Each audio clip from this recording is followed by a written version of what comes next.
welcome to Rightly Decided, the mostly originalist takes of the litigators of the Texas Public Policy Foundation. I'm Laura Beth Latimer, and I'm joined by attorneys Nathan Seltzer and Clayton Calvin, and our director of litigation, Chance Weldon.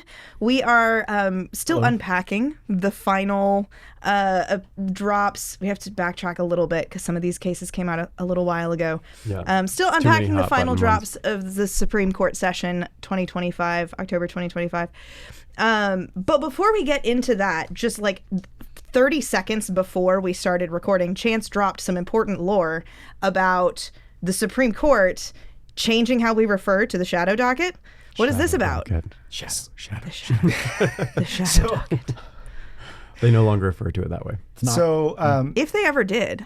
Yeah, I'm not sure that they ever did internally, but I think we've talked about a lot on here the cases that go up on the Shadow Docket, as it's referred to, where you have... I'm not going to I won't do it. Keep doing that, Nathan. And so for the first time ever, the docket was referred to in a Supreme Court opinion, and they referred to it as the Interim Docket. So for those who have been tracking how to refer to this docket, it is now the Interim Docket. Is it the majority opinion that referred to it that way? All right. Justice Roberts. Precedential value. It's called the Interim Docket now, guys. Mm-hmm. Don't call it the Shadow Docket again. Because they were competing, there were like other terms. The emergency docket, right. The Shadow Docket. Okay. Applications docket. Yeah. Interim Docket 1. Interim, very neutral, very descriptive. I don't know that it's descriptive. It's not that descriptive. It's really not descriptive, No. but it is neutral, which I think is probably what they were going for. Mm-hmm. Yeah. So anyway, today we're going to talk about the gun cases, or at least two of the gun cases that came down this session. We're going to talk about Hemani, and then we're going to talk about Wolford. And Hemani is our guns and drugs case, and Wolford is our Hawaii guns case, as we've been referring to them as an office. So let's start with Hemani, because it's a fascinating kind of introduction into how we use the Bruen test and what the law really just looks like in this area right now. So this case stems from a criminal investigation for terrorism, of all things. Mr. Ali Hemani was investigated for terrorism, and when the cops come to his house, he says, "Oh, I've got some marijuana. I use marijuana every other day, more or less. Mm-hmm. And, I do also have some cocaine. It's in my parents' closet because my mom found it and took it from me," which tells you the kind of quality of criminal we're talking about here. I haven't used the cocaine in a long time. Oh, and also I have a gun.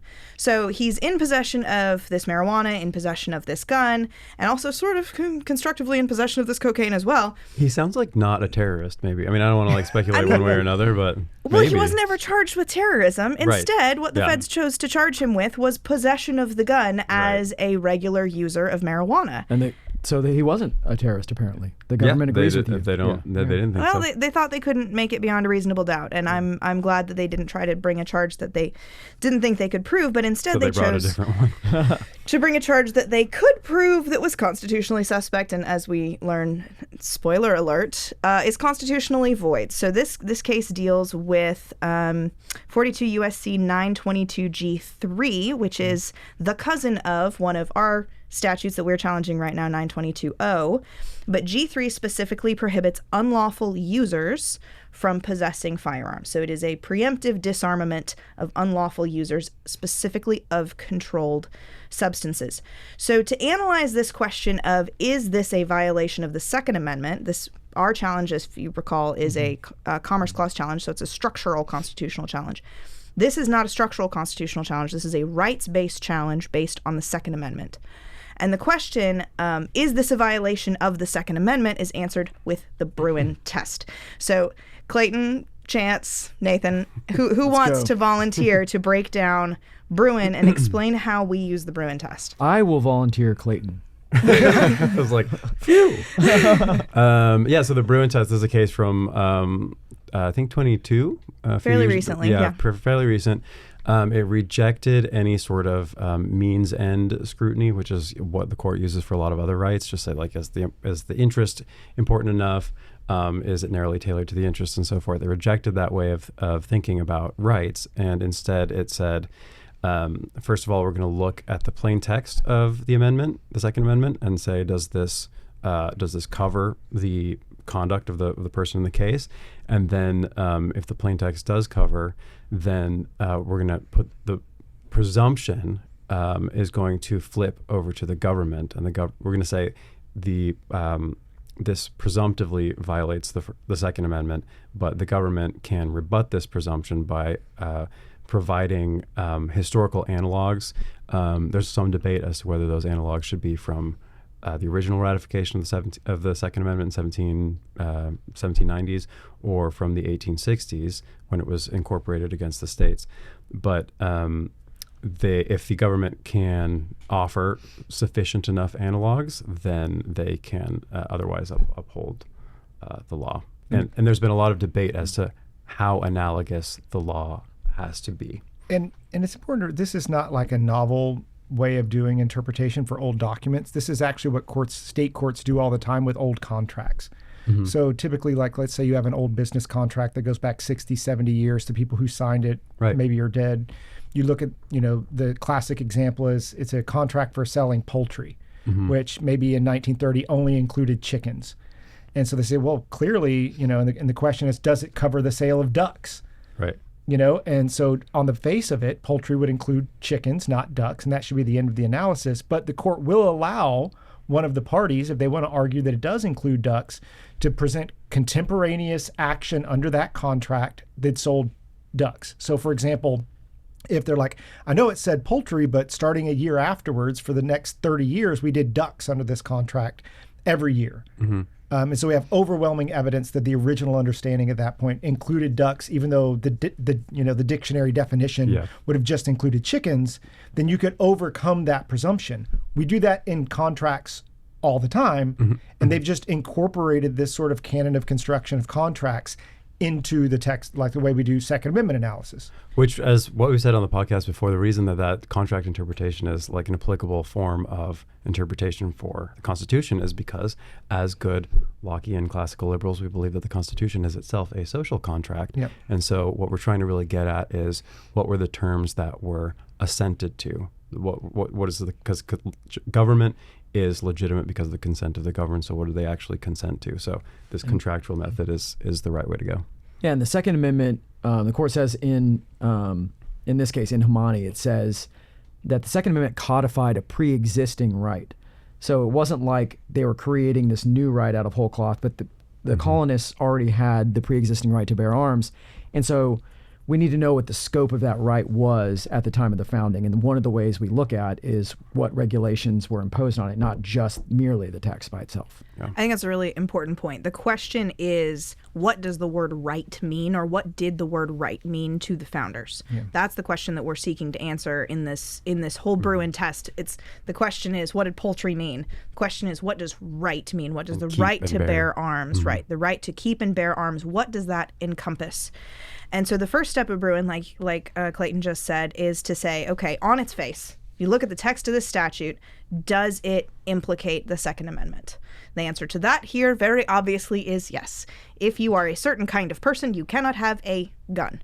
Second Amendment is immediately implicated. So that one's pretty easy for the majority to write off. But then we come to the second step, which is where things get a little bit more complicated in this case, or at least that's what the government would like us to think, that it gets a little bit more complicated in this case because they say there is a history of laws that, I'm going to say penalize. I don't even think it's fair to frame them as disarming, but there's a series of laws that penalize habitual drunkards. And the government tries to draw this analog and say, okay, the right to keep and bear arms did not include the right of habitual drunkards to keep and bear arms.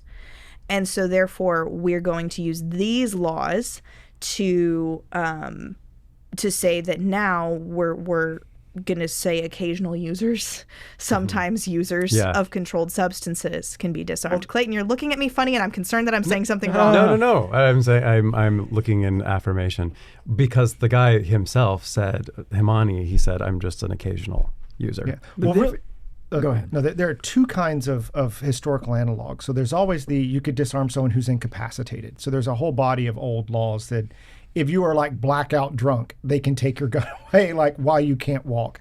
And then there was this second, but that doesn't apply here. Everyone understood that, Mr. Hemani is not blackout stoned, and this is not a law that restricts you when you're blackout stoned. Right. Right. It applies. It's just like simple possession at all times for all people. For all this people, is like as broad as it, like it's going to be very hard for the Well, government. not all people, but habitual users. Yes, if you took gummies, to go to sleep at night, like marijuana gummies to go to sleep at night. Is that what the statute says though? G3? I believe it said, yes, it's Yeah, okay, habitual okay. users. Yeah, and so like if you were just using marijuana to sleep at night or using it on the weekends or something like that, you would lose the entirety of your Second Amendment right. You would lose the entirety of your ability to possess a gun.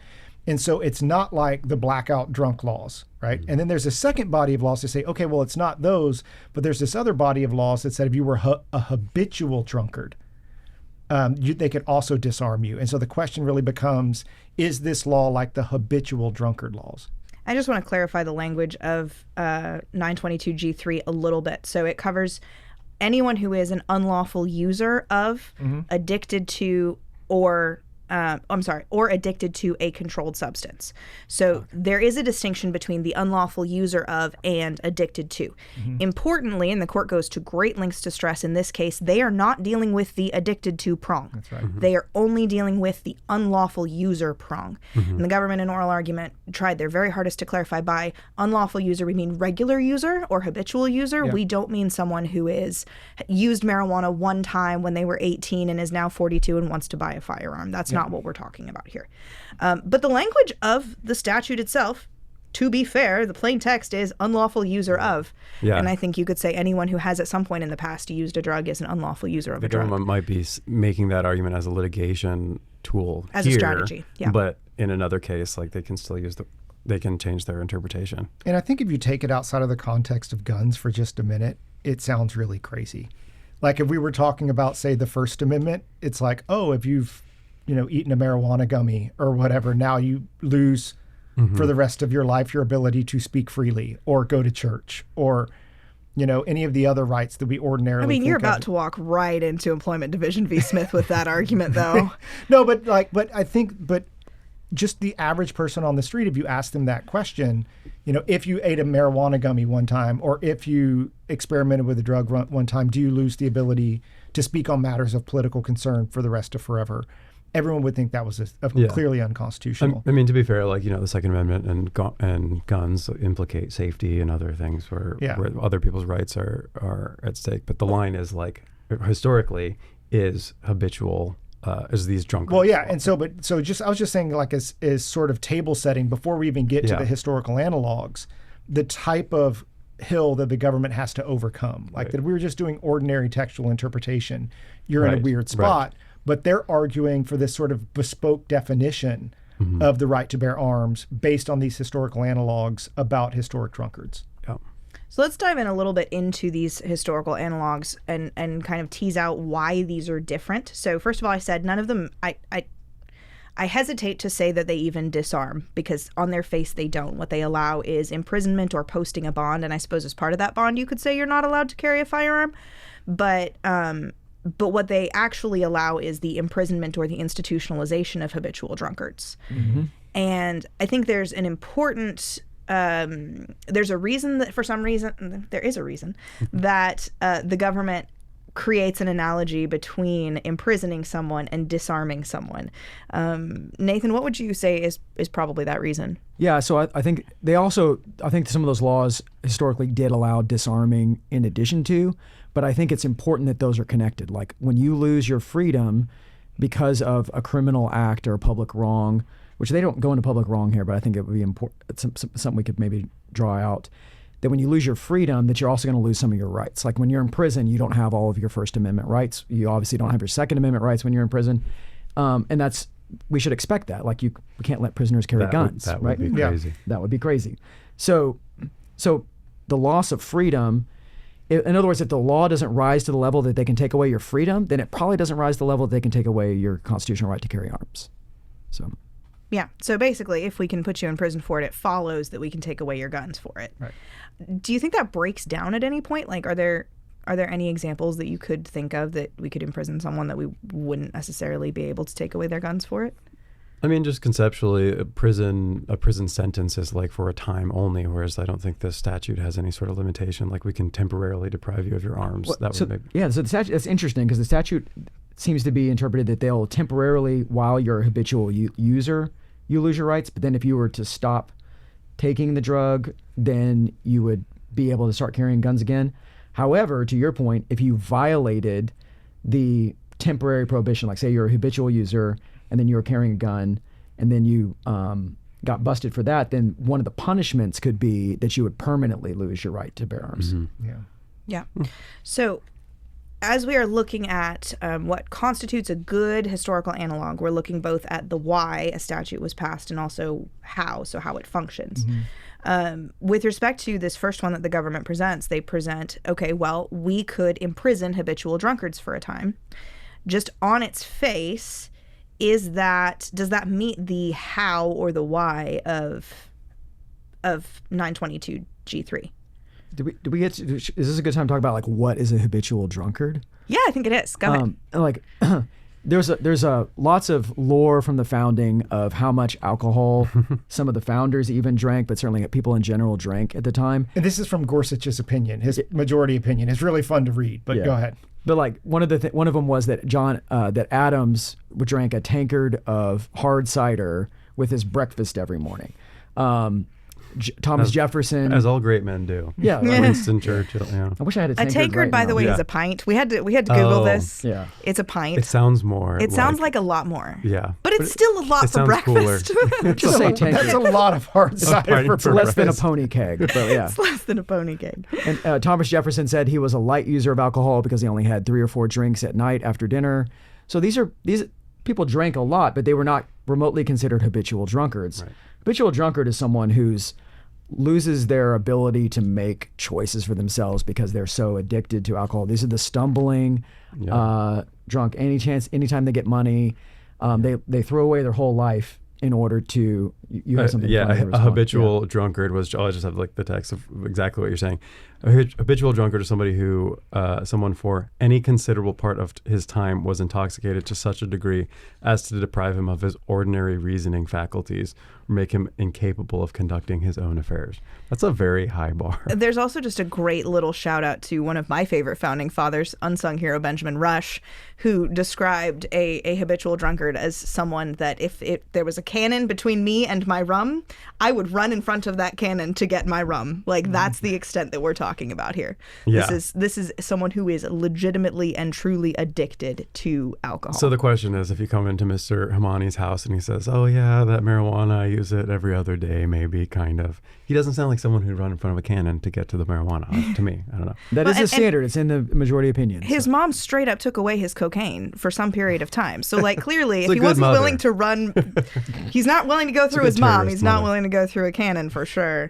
So that's true. And that's, I don't know. Sometimes depends on the mother, I guess. Yeah, she's stronger than a cannon. It's part of the legal analysis. Yeah. And so the court basically says that's not close enough. That's not close enough of an analog. The habitual drunkard laws are not the same as what this law is doing.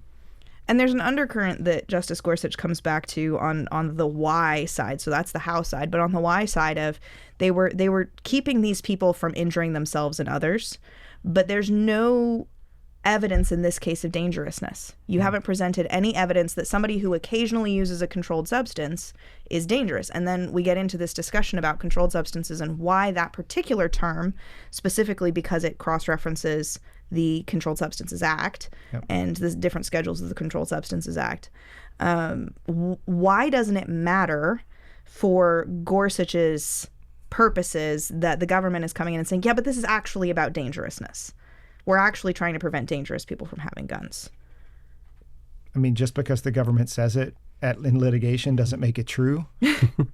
Especially because it's not in the statute that they're relying on. There's nothing about dangerousness. And the elements to put a drug on the controlled substances schedules doesn't include dangerousness at all. Mm-hmm.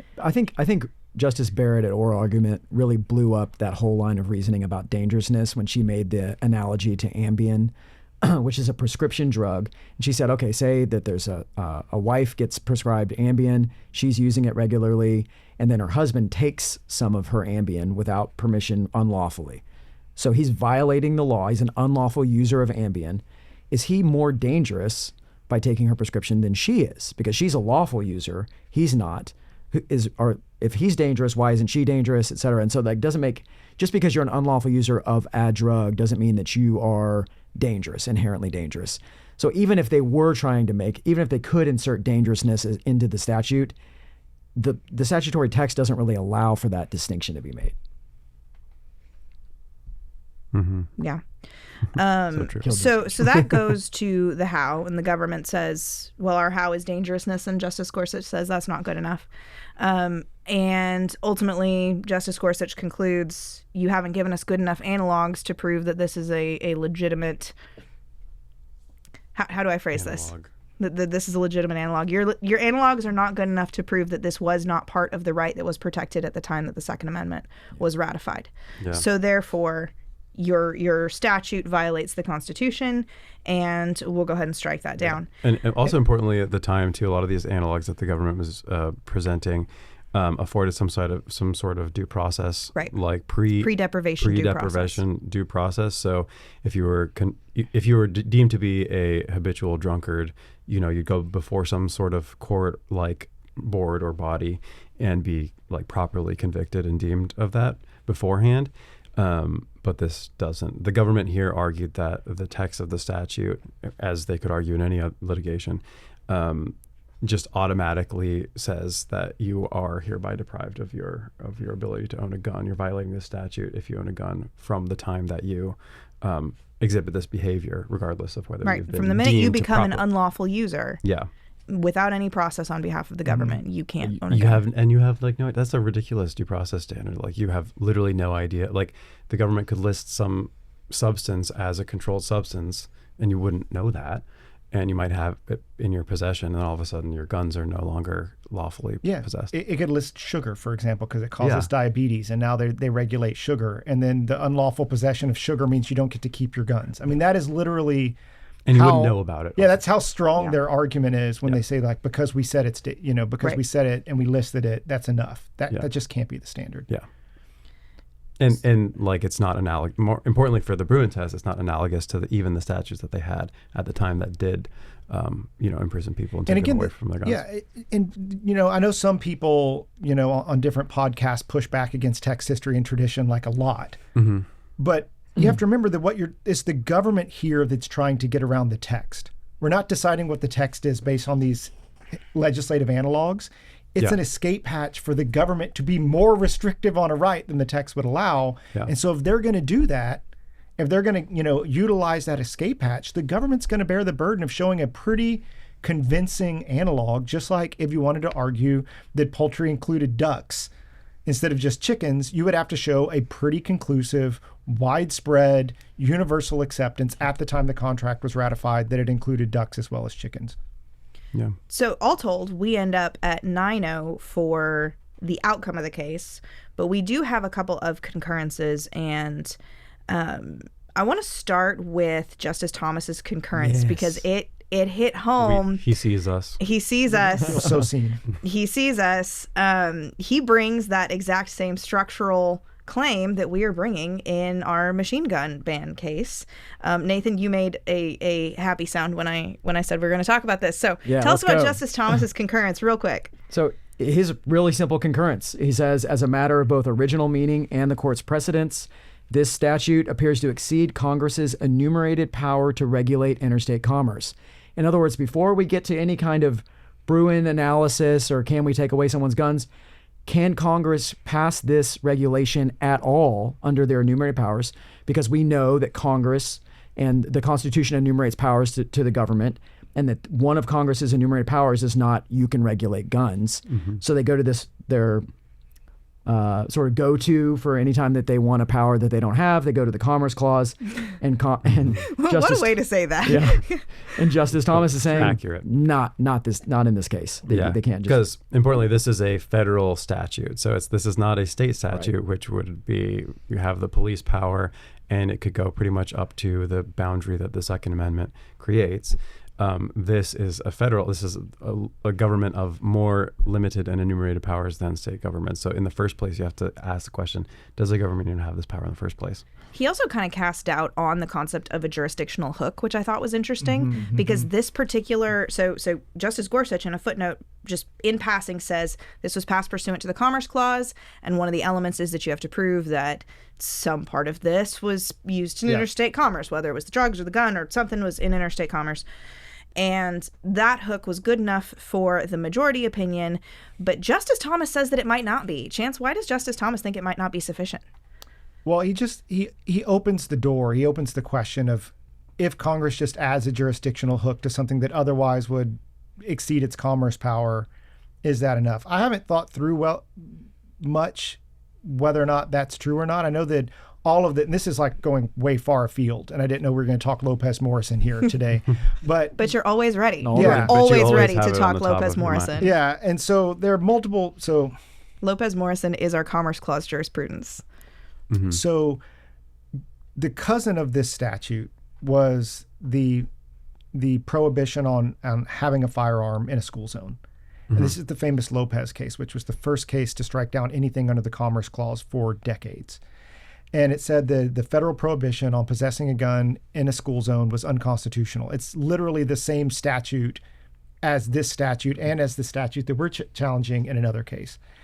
And you have Lopez that comes out, then you have another case, the Violence Against Women Act, Morrison. And what the court does to justify now striking things down again for the first time in decades after not striking down anything under the Commerce Clause is it says that there are multiple considerations that you can look at to determine whether or not something's really a regulation of interstate commerce or necessary and proper to the regulation of interstate commerce.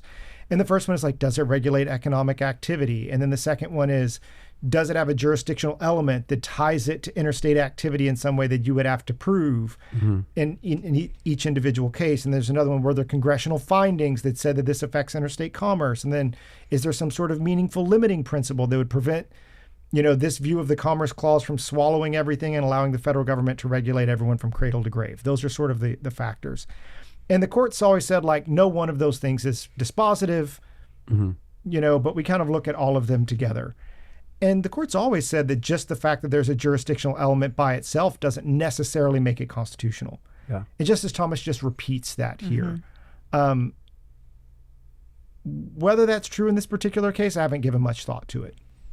But at the same time, it's interesting that he's drawing attention to this particular thing that we take so for granted as being part of this consideration, saying your jurisdictional hook might not be enough. I mean, it's relegated to a footnote in the majority opinion, and he goes out of his way to say, I'm kind of suspicious. Well, this is my favorite Justice Thomas kind of concurrence, where he's basically like, this is a pretty cool opinion striking this thing down. But, has anyone asked if it's like the whole statutory scheme? We could Have you double strike it down. considered? He's like, whatever the opposite of a Burkean is, that's what Justice Thomas is. So the way that they hook this, I'm not sure we made this clear. The way they hook it in this case is if the firearm had previously traveled in interstate commerce. Previously is like, since it was ever manufactured, has it ever traveled to another state? Yeah.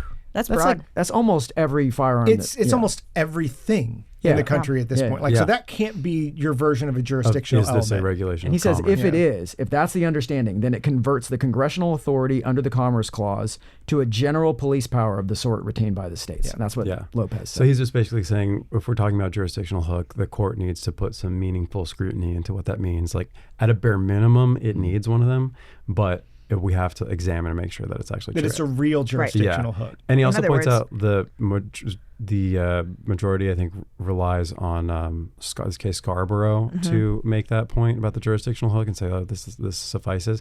But he also points out, like, no, that was just a statutory interpretation case. It doesn't bind our Commerce Clause jurisprudence.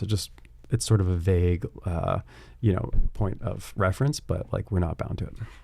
And the court has previously, and I think Scalia and Thomas wrote separately in this case. There was a case that had to deal with the federal arson statute, and they tried to expand that to if the materials of the building that was arsoned had moved into interstate commerce, and they said that's not arson, just like by its nature, still is a thing that happens in one place. Like there's not like interstate arson. I mean, there's not interstate arson. Or you could cross state lines to arson something. That would be a real jurisdictional element, right? Yeah. On fire in one state and move into another state to light something on fire. Or if you drove across state lines to catch someone's house on fire, that would be moving in interstate commerce. That would be a real jurisdictional element, but it can't be, the gasoline that you purchased to make the fire.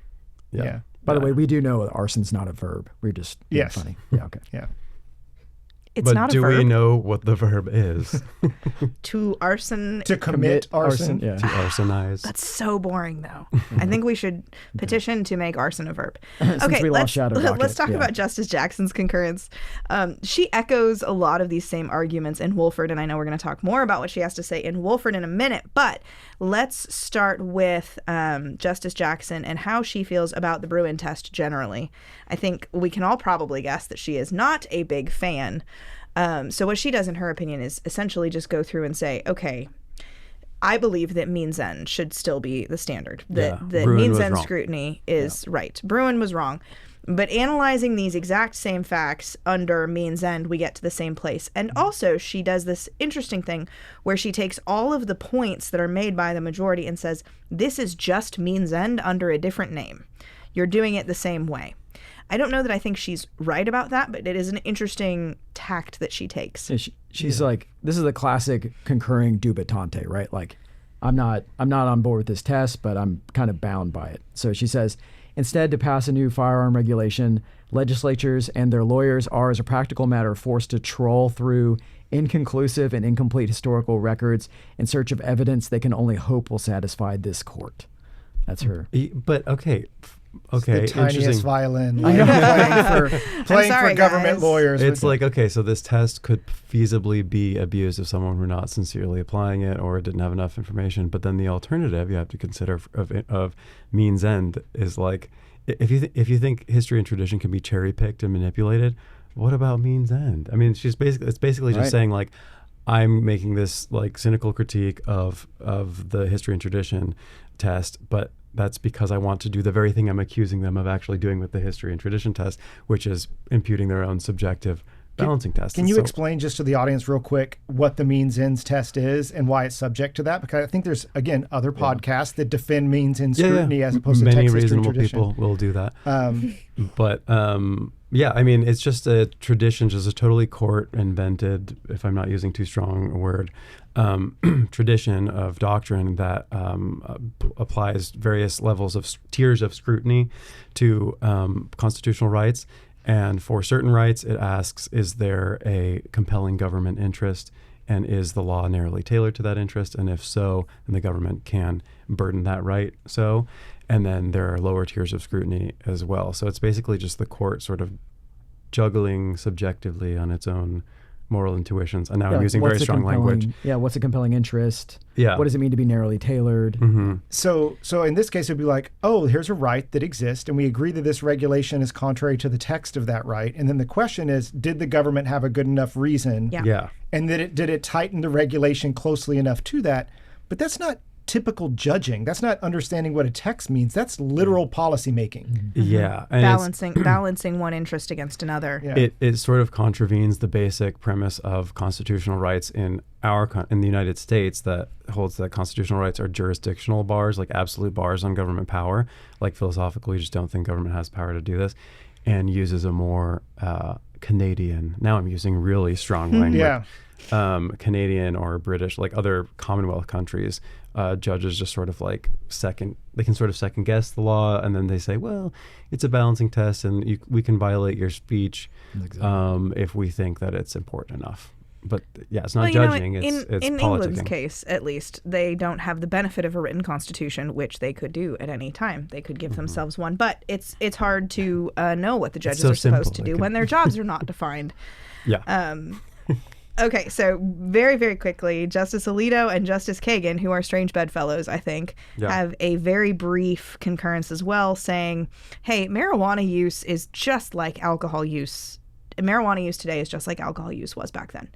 We can't use any of these historical analogs because the occasional use of marijuana is nothing like habitual drunkenness, and we don't need to go any further into the Bruen test. And I would imagine that the reason Justice Kagan wants to stop there is because she doesn't want to give any more credence to the Bruen test than necessary. But why does Justice Alito want to stop there? Thoughts, feelings? It's strange bedfellows indeed. He's been on the other side of a lot of drug cases, I think, historically, and I think he's basically conceding that the ubiquity of marijuana at this point makes it different in kind from cocaine or some of the harder drugs. And because, like you said, he's concurring in the judgment only, then it's sort of a this case only sort of thing. That if So in other words, an occasional user of marijuana is different from an occasional user of cocaine. yeah, So it's just that drug warrior Alito coming back out. I mean, it's two things, right? One is there's a certain level of pragmatism at issue, like Alito, beyond all things, is a pragmatist. And also, Alito has been on the record being against this sort of like rigid, formalistic originalism. I mean, Alito has, mocked, originalists like Gorsuch and Thomas during oral argument, in digital cases being like, I think what my colleague is asking you is what James Madison would have thought about email, right? Yeah. He doesn't like this sort of like rigid, formalistic approach to originalism. It's not that he doesn't ever employ it, but by his own lights, he's more of a Burkean than a formalist originalist. And so he's doing a little bit of the, oh, come on now, guys. Like, this is pot. This isn't cocaine. I'm sort of head nodding to Bruen, but I'm not going to take it as seriously as some of these, rigid formalist will. And that's just Justice Alito's judicial philosophy. He's not the same sort of, we joke, YOLO originalist as Justice Thomas or Justice Gorsuch, or even sometimes Justice Barrett, who is more of a pragmatist than both of them. But I would put Justice Alito even further in the pragmatist camp. Yeah. And it highlights that the Bruen test can, especially because it's like relatively new, and there have been a few cases that flesh it out in the past years, but it's just like the level of abstraction, like how, because it deals in analogy, it's like how analogous is really, you can still fit within the Bruen framework, but just change your level of analogousness and come to different conclusions. Yeah.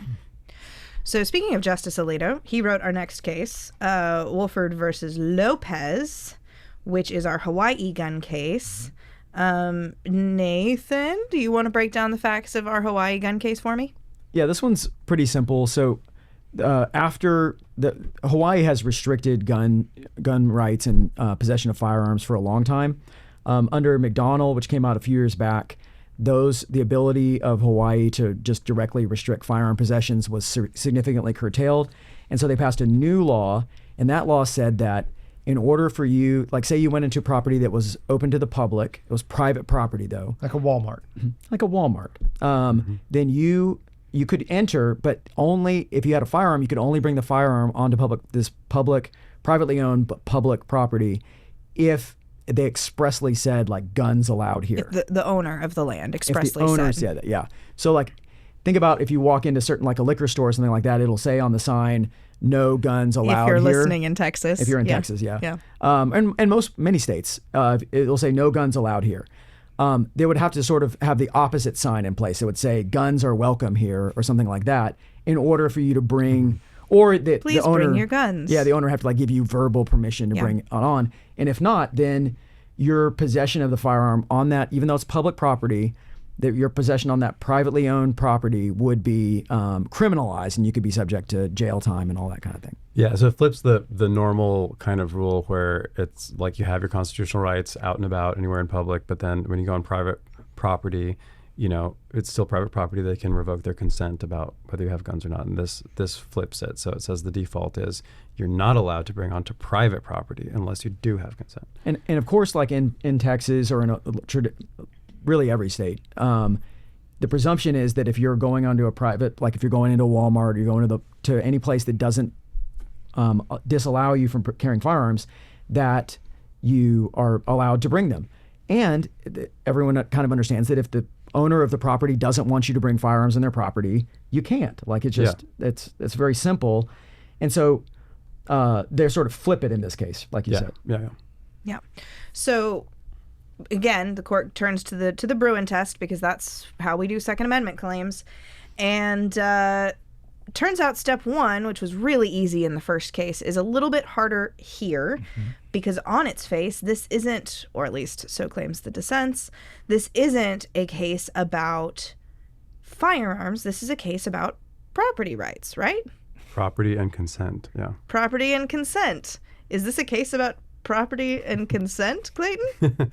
Well, yes, but that doesn't mean it's not a case about gun rights because it's whether it's how those two things interact. So to treat it as, as not a Second Amendment case, I think is a little suspicious. Well, I think if it were about property rights, the regulation would be a lot different. So, for example, if a state that was like really into gun rights said private property owners can't exclude people from their property because they're carrying a firearm, or like every place that's open to the public has to allow firearms all the time. Which I think was advocated for in Texas when we there- did constitutional there's- carry. There's a statute like that on the books in Texas. That right now. would be a violation of property rights, because as a private property owner, I have the right to exclude, and I have the right to say I don't want, guns on my property if I don't want them, right? That's not what this case was about. It was about changing the ordinary standards of property to target a particular right, and it was the right to bear arms. Right. If it were just about property rights, then they would just say how, the ordinary rule for consent to being on your property generally has changed. But it's not that. It's the ordinary rule about being on your property with a gun specifically. That's all that the law is about. And this is where, like, Justice Barrett, She has a great quote that I'm going to read here in a second. Oh, well, then maybe we should just jump we to can that just start with Justice Barrett. So she says, it is irrelevant for purposes of the amendments the amendment being Hawaii's amendment. I'm sorry, being the Second Amendment. I'm struggling, man. The amendment's plain text that a property owner has the right to exclude anyone who wishes to enter her property with firearms. No one doubts that all property owners in Hawaii could bar the carry of arms on their respective premises if they wanted to. But the Second Amendment does not apply to private parties. It does apply to the states. And when a state enacts a property law that regulates arms-bearing conduct, that law implicates the Second Amendment. Consider how Hawaii and the principal dissent's argument would play out in another context. What if a state made it a crime to wear religious headgarb, say a hijab, onto private property open to the public without obtaining express authorization? Could that statute evade constitutional scrutiny? On Hawaii and the principal dissent's logic, the answer is apparently yes. No one has a right to enter another's property without permission, and the state has merely adjusted the default to require permission, to be clear. But that is plainly wrong. Because the law regulates religious and expressive conduct, its enactment is a state action that triggers First Amendment scrutiny. The same goes for the default rule. Like Hawaii's, that targets the right to bear arms. Property laws, no less than other laws, are subject to constitutional limits. And this is what we were talking about earlier. It's just with so many of these questions, and I know that when they become culture war issues and everyone has their own tribe, but so many of just treat rights as if you would treat other rights. Yeah, pick a right you like and then treat all the rights like that. Yeah, and treat all of the rights like that and then go, oh, okay, this would trigger constitutional scrutiny, because I think once you read Barrett's argument about the hijab regulation, you go, oh yeah, that totally would implicate the First Amendment. Yeah, you can just say, well, yeah, well, that's a little, it's funny too, because like if someone did exclude somebody from their private property because of their religious expression, that might run afoul of other laws maybe, but maybe not. But it's not really the point. I'm not sure. Yeah. Yeah. But because you're just asking here whether or not it even triggers constitutional review. Right. We're still in step one. The Step question one. is Step this one. a violation on its face of the text of the Second Amendment? right, it doesn't come to an answer. It's just like, does that implicate the First Amendment? Yeah, obviously. Does this implicate the Second Amendment? Yeah, obviously. And that's an interesting thing too, because Barrett there is responding to I believe Jackson's dissent. Yes, that is Justice Jackson. They have a dialogue there going on about whether this is or isn't a property right. As is often the case with Barrett and Jackson. That's true. So a hypothetical to apply to Justice Barrett's analogy, like what if the law didn't just single out guns? What if it said no guns on private property, also no fireworks or dangerous chemicals or other dangerous items that could explode, something like that. Nothing with gunpowder in it. Yeah, or that could, anything that could burn or explode without permission. No explosive. Would that It would still implicate the Second Amendment, because it would effectively, but you would probably do a different analysis about whether or not in step 2 there are more historical analogs that justify that. Yeah, kind of that justify thing, not it's just carrying common like law dangerous nuisance. explosives onto property and things like that. So that's more of a nuisance restriction, probably at step 2. But at step 1, just whether you get in the door to ask the question, I think it would still implicate the Second Amendment. And so definitely then if it was like no guns or yo-yos onto private property without permission, you'd say no, that's just pretextual. And then the government would offer a lot of analogs about how yo-yos were banned. Yeah. And then The danger of yo-yos. Call it a day. Yeah. So many people get strangled from yo-yo strings, just errant yo-yo strings. So the majority concludes, and the dissent disagrees, that actually this is in fact a right that is infringed upon by the statute itself. This is actually triggers Second Amendment scrutiny. At this point, it becomes the state's burden to show that there's a historical analog that would demonstrate that pattern of a duck is poultry, even though that's not what's here. So in this case, Hawaii puts forward three. They put forward three, but we'll save one for a minute. Theories on this. One, they say, is local custom. They say this is the spirit of aloha. That in Hawaii, we don't want guns around. This is part of who we are as a people, and they can point back all the way to their culture at the very beginning had this sentiment. That's not enough for the court, I suppose, probably unsurprisingly, that the spirit of aloha argument didn't fly. Well, I mean, they tried it once before. The spirit of white supremacy didn't fly in Alabama either, right? The reason you have a 14th Amendment is they've decided that some state cultures don't get to supersede the Constitution. Yeah, that's a stronger. I mean, the justices here say the spirit of aloha is no more controlling than the spirit of the Big Apple in New York or of the Windy City in Chicago. But that would have been a very poureful example for them to use. Yeah.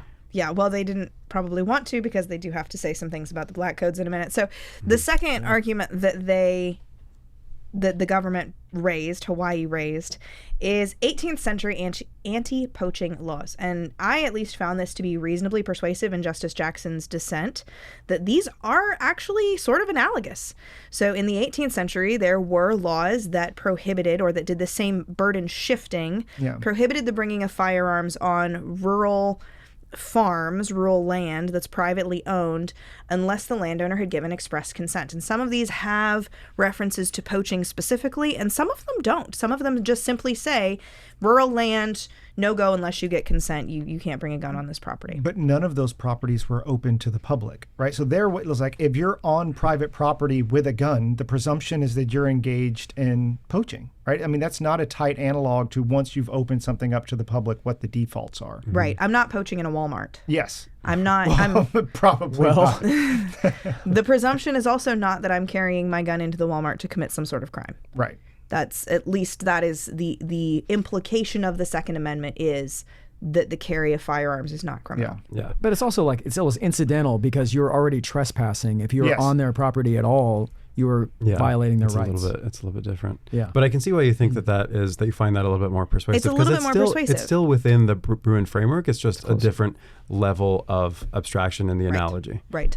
And that's ultimately what Justice Jackson says, is like, how broad are we supposed to go, guys? And she's using this as a means to kind of needle Bruen and say, you guys see where there's a problem here? See what I said in the other case? Actually, this is kind of unworkable, because we don't know what level of abstraction we're supposed to be using, and it changes based on how you guys feel about the law at issue. She kind of gets a little personal on this. Based on how the judges in question feel about it, the level of abstraction that they're willing to accept changes. See Rahimi, where there was an analog. It wasn't identical, but it was close, and she says it's as close as this one here. So there's that issue, but she also kind of points to the how and why problem, and this is discussed both in Alito's opinion and in a little bit more detail in Justice Barrett's opinion, which says, we don't look at legislative history. That's not something that we as originalists do. We don't really care what was said, and in particular here in the Texas Public Policy Foundation, we know how the sausage gets made. We don't really care what's on the legislative record, because most of the time it's just kind of nonsense anyway. So why would we use that as our basis for understanding this?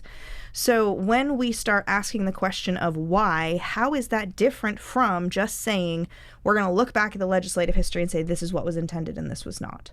Why for like the legislative history is often one or a small group of people why they voted for it. That's different than the why of the statute itself. For the why of the statute itself, we have to go to the text. And so that's a huge distinction to make, is we're looking at the text of the statute. Does it say why? Because then the legislatures all agreed on that. That's the original public meaning of the statute, because anyone could read that as the why. That's a lot more valuable than, I said in a hearing that I'm voting for it for this reason, or that you should vote for it for this reason.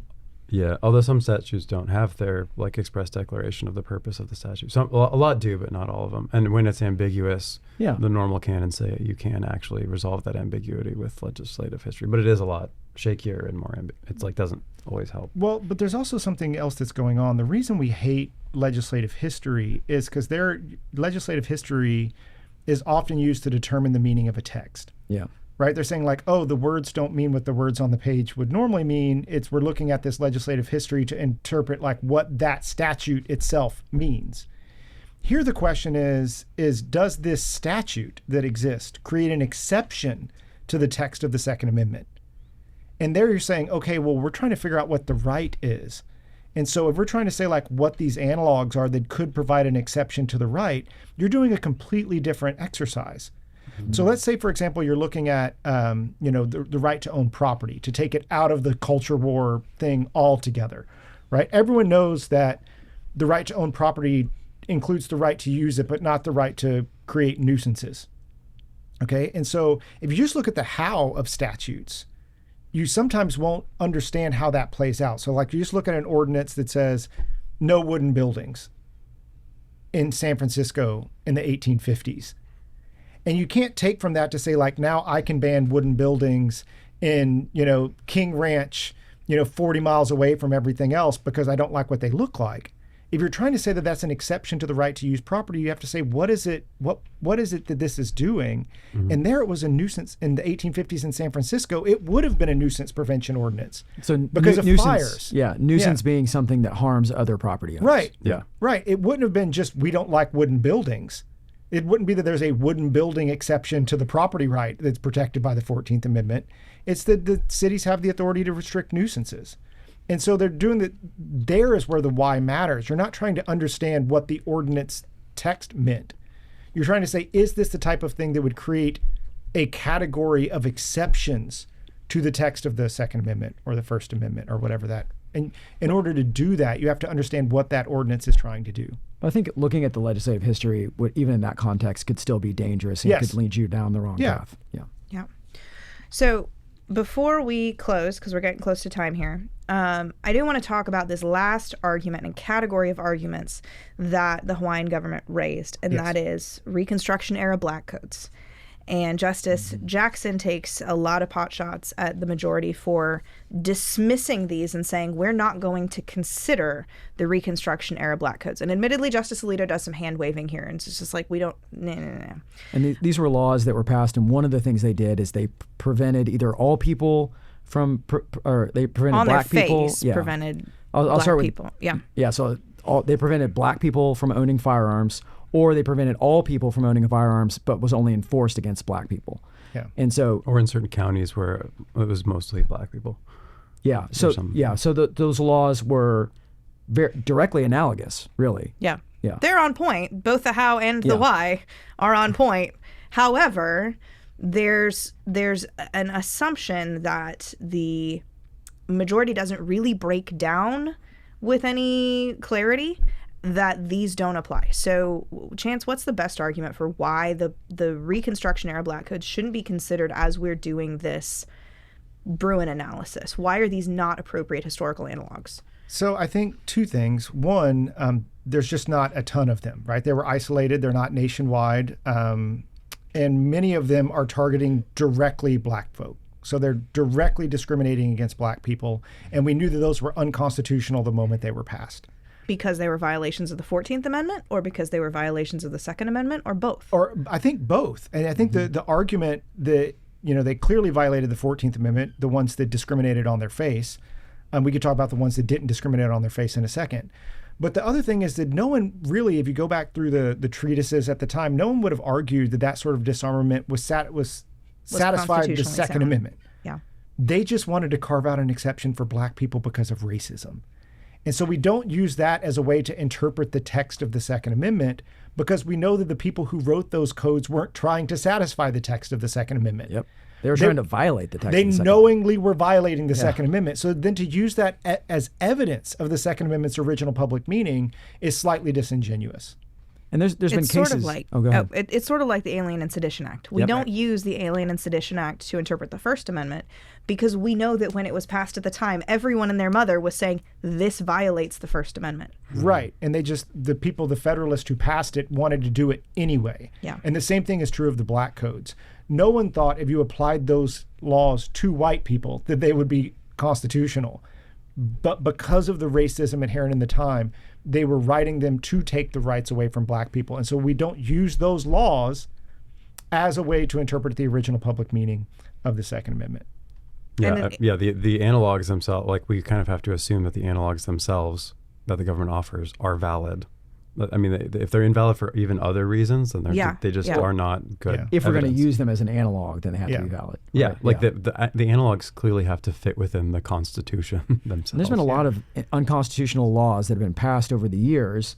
Those don't justify future unconstitutional laws, even if they weren't struck down by a court. Right. Yeah. There's also some question about the timing here as well, whether or not, in order to understand the original public meaning of the Second Amendment, we're supposed to take the Second Amendment in the 1700s when it was passed, or the Second Amendment as it was understood at the time that the 14th Amendment was drafted and then incorporated against the states. And the answer, I think it's probably too tight to say which is prevailing right now, but even assuming that the answer is 1865 is fine, we can start looking at these black codes, it doesn't demonstrate the original public meaning of the Second Amendment because it didn't satisfy the original public meaning of the Second Amendment. Well, and I think, not to beat the drum too much about the poultry contract, but when we think about contract interpretation, I think to come back to that analogy would be really helpful.